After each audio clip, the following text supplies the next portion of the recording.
Hello and welcome back. Today's topic is on anger. I'm going to share with you why people get angry. Some of the reasons, but it boils down to a few common things. As you remember in the last video, I talked about boundaries, that there are boundary violators and there are people who allow others to come into their boundaries. Both of those create anger. As you know, anger is an emotion. It is caused by an increase in adrenaline. It is caused by a fight or flight response inside your body. Fight and flight are the two things you do or can do at any point in your life when you experience danger, or you experience something in your life that you've learned can be dangerous or harmful for you or unsafe. And so harmfulness can come in relationships where as a result of a relationship with someone, they violate your boundaries and you don't know what to do about it. So it creates a fight or flight response. I'm either going to fight this person and stop them, or I'm going to run. So remember I shared about boundaries, that you imagine that you are a house. Okay, you have doors and rooms and walls in your house, and there's a fence outside, and all the doors and walls and fences, they're all to stop people from coming in who you don't want in. When you open the door, they come in. Well, a lot of times people are violating your boundaries, and the result is that you feel that you have to fight them or you have to run. Isn't that what we would all do if someone came into our home and jumped over our fence? We would either challenge them, come up to them and try to stop them, or we would think, oh, they're much too powerful for me, so I'm gonna run. I'm gonna be a flight. I'm gonna fly away, get away. Okay, fight and flight is a natural instinct of the body, and when your brain detects a danger, something unsafe, something wrong in the world, it immediately gives you adrenaline. And the things we do with adrenaline is to use it in our body to fight, get energy. Mostly adrenaline gives us energy, but it gives you energy to fight or it gives you energy to run. Okay, so anger is the recognition by your body that there has been a boundary violation. Or the other part can be that someone won't let you violate their boundary. Now think about that a minute. If we are so used to getting our way, and all of a sudden somebody stands up to us, we start to question that. We start to see that as something we need to fight against. We need to resist. They're not doing what I want them to do. So I get angry. And that's where expectations come into play in that sense. Because your expectations of others can make you angry when they don't fulfill them. A husband or a wife or relationships with others, we may have expectations. I expect when I married you that you would do what I tell you. I expect when we got married that we would join all of our funds. I expect when we get married and have children that I'd be able to run the household and tell the children what to do. See, expectations are what we naturally assume is going to occur from every relationship that we have. We have expectations. If I met someone on the street, I would expect them to be respectful. I would expect them to not run into me. I would expect them to say hi. Or I wouldn't expect them to yell, scream, rob me, beat me up. I wouldn't expect those things. So when my expectations are not met in any circumstance and relationship, I have the ability, I can get angry. I can see that as a fight or flight instance. It's a boundary. Expectations are like little boundaries we set up with people. I expect you to do this. I expected you to do that. But guess what's not there? If you want to think about it, when you make an expectation, you're really excluding the other person's opinion. You're excluding their influence on the relationship. You're saying to yourself, this is what I expect and they should do it. Do you think that's a boundary violation? Do you think it's violating someone's boundaries, a free choice of will, when you put an expectation on someone that you've never talked about with them, you've never negotiated it, or you never shared it with them and got their feedback, you've never come to an agreement or compromise about it? Is that a boundary violation? Isn't it a violation when I expect you to do something and I have never thought about what you want or what you would like in this relationship, what you would like about that topic? You see, expectations on our part can be a violation. Now, if I was to come to you and say, honey, when we get married, I'd like to have children. And she says, I would too. Then you can expect that at some point in your marriage, you would agree to have children, right? But what about if you never said that? You got married and you said, hey, let's have children. No, I don't want children. I don't want children. I don't want to have any kids. And the other one says, well, I've got to have children or I won't be happy.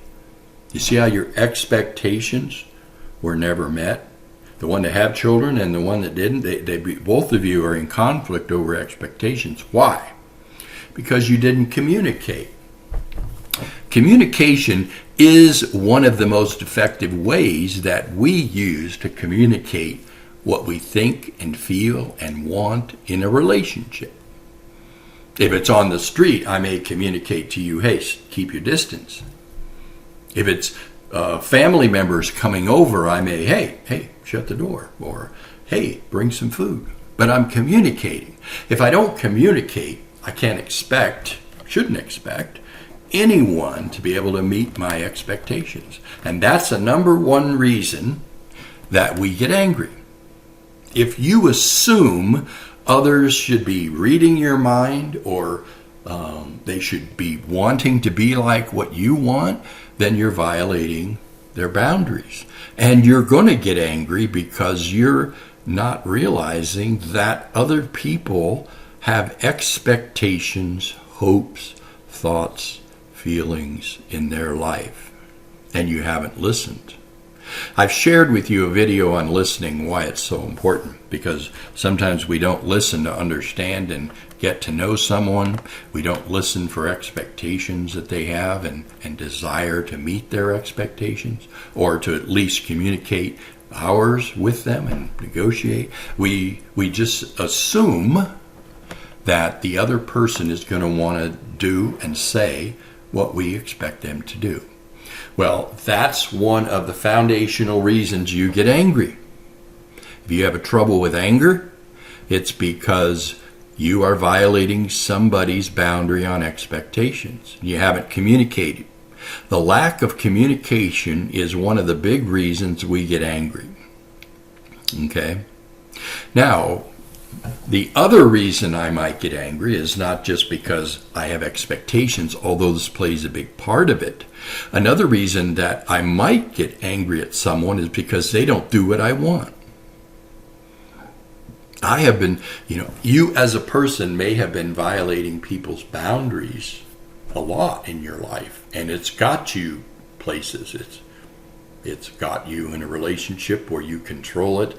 It's given you the ability to manipulate and get what you want. And so when you are used to getting your way and controlling, then you will get angry because you consider it to be a violation of your expectations, a violation of what you want. And so a lot of people with anger issues are selfish that way. They're selfish in wanting what they want with the exclusion of other people. Now, think about this for a minute as I'm trying to talk to you about your anger. The reasons you're angry are not because of other people. Okay?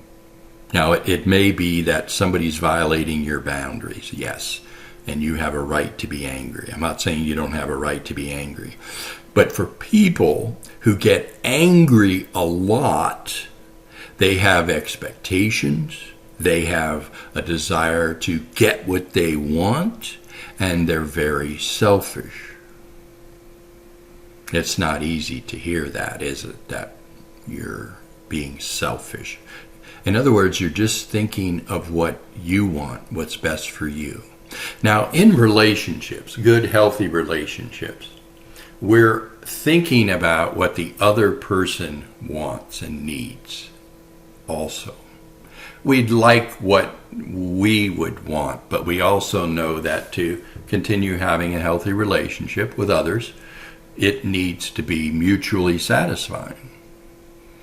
And so there is and needs to be in any healthy relationship the ability to share and communicate, openly respect another person's ideas and opinions, and then to begin to work together without manipulation, fear of rejection, pressure, the words you say to try to get them to do what you want, instead of letting them have a free will and free choice. Now, if you wanted to be around someone, would it be someone who would listen to you, someone who would hear your side, include you in getting what you want and need? Or would it be somebody who abuses you, shames you, guilts you, blackmails you, or rejects you, or tries to run you over with what they want, make you do what they want? Which person would you want to be around? See, that's the issue with anger, is that you don't understand that it's coming from inside you and the way you're living and choosing to live your life. You're choosing to have expectations without communication. You're choosing to control people of which cannot be controlled.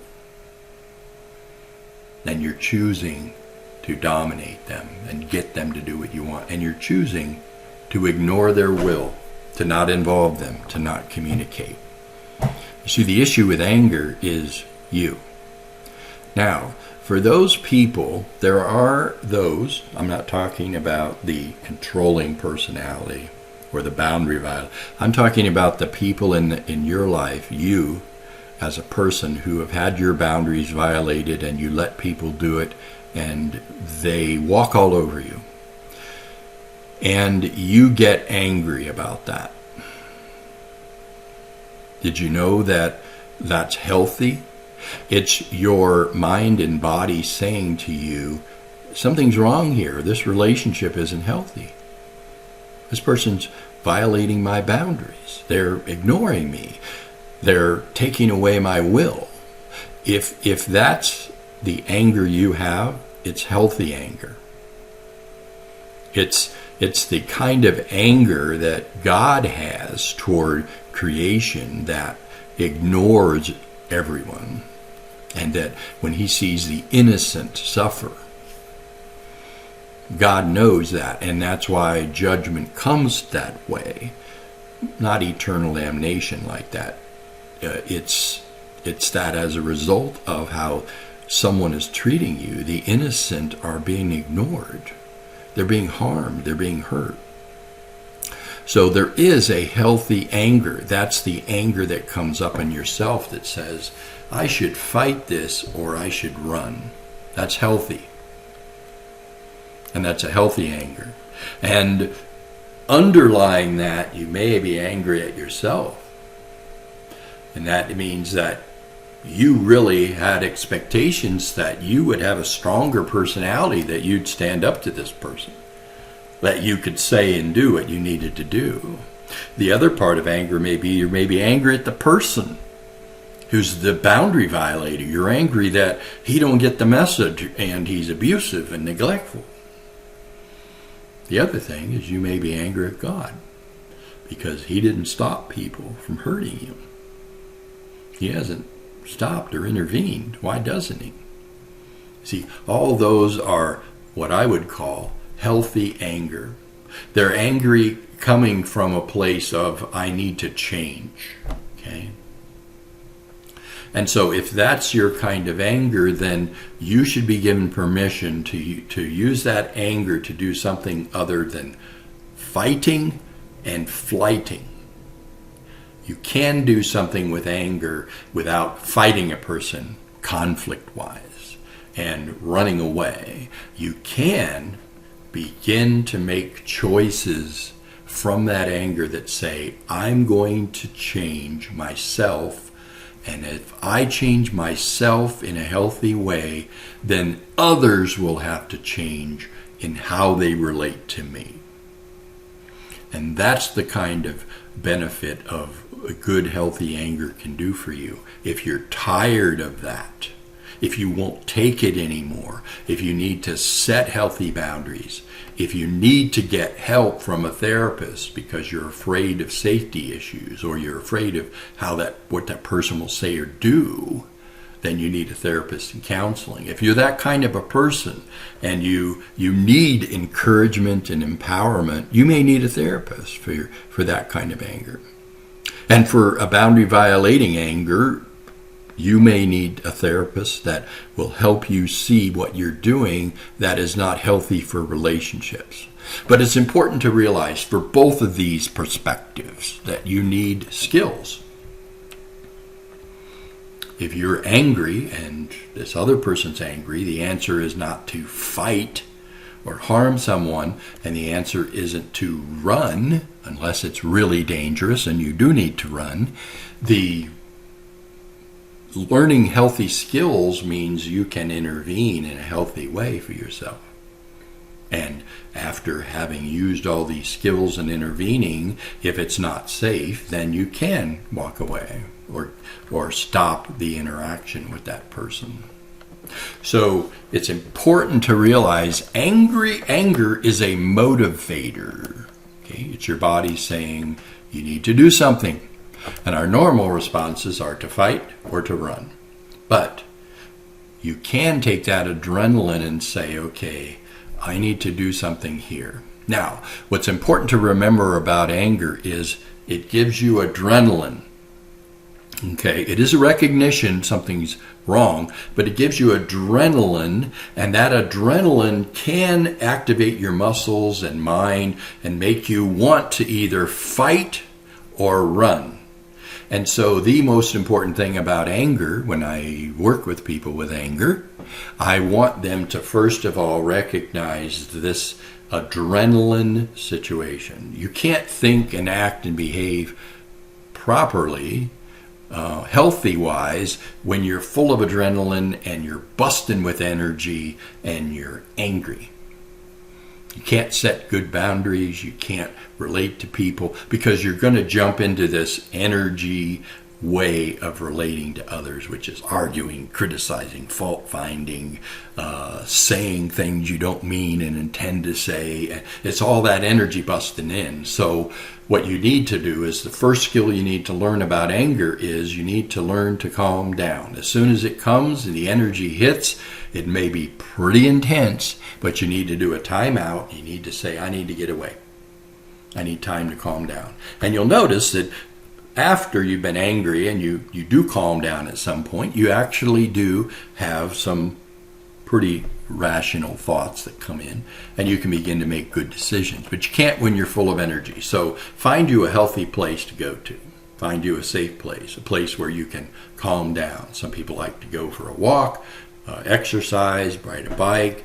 Some people go for a drive. Some people need to go do mindful exercises where you imagine yourself on a beach, calm, relaxing. Some people lay down. They control their breathing. They do body sensory things where they start at your toes and start to feel your toes and then your ankles and then your knees and then your waist, and you start to work yourself up your body, and we call that grounding. That's where you realize where I am. Okay, I'm not in the situation where I'm at risk or dangerous. I am here now. I am breathing calmly. I am relaxing. I see the trees. I see everything around me, and you start to calm down. Okay. Then when you have calmed down and you've got to this point where you can mindfully practice the skills of calming down, then you can start to think about, okay, what skills did I need at that point? And you might need to do some research. How do you set boundary with someone? Now, my next video is going to be on feedback and boundaries. How to set boundaries, not just on boundaries, but the way that then you start to tell your brain that angry is okay and productive is to calm it down and say, okay, thank you, I got the message. I understand, I got it. This makes me really angry, so let's figure out what it's about. And then in a healthy way decide, okay, what is it I can do? Okay, because you can't respond to somebody in a healthy way. You can't give someone good feedback when you're angry, because you're just going to blame them. You're just going to say what they did wrong. You're just going to tell them what they should have done different. And when you respond that way, it's not helping the other person to learn from their mistakes and grow. So the next step after calming yourself down and making sure you're there is to then start to think about what are some of the things I can do to help that other person get the message. So the next one will be on feedback. We'll talk about some other skills you can learn, but the number one you need to learn is how to calm down once you become angry. Especially those of you that are boundary violators, you need to do a timeout, get away, calm down, and start to own if you violated someone's boundaries and you're angry about that. The other person, you need to calm down, find out if you're angry because someone violated your boundary and you don't have the skills yet to be able to relate to them in a healthy way and stop it. Okay? Both of them require growth. Both of them require skills. And so let's look at some feedback that works, that will help you communicate what it is you want to say to someone who has made you angry, and how you can talk to yourself. All right, see you next time. Next up, feedback that works.